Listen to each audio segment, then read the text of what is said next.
how to install Realtek high definition audio driver in Windows 11.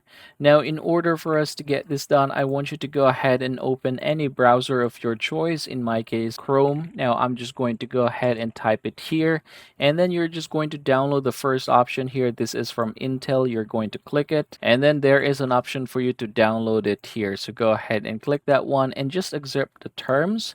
And yeah, you're going to wait for this one to be done downloading.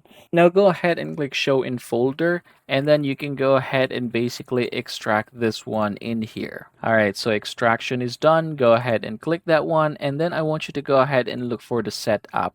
Go ahead and click this one right here, and then you should be able to see here the setup wizard. Now what you're going to do is just tap on the yes button until you are finished with it. Now last but not the least, you are going to restart your PC, so make sure to click this one right here and then click finish.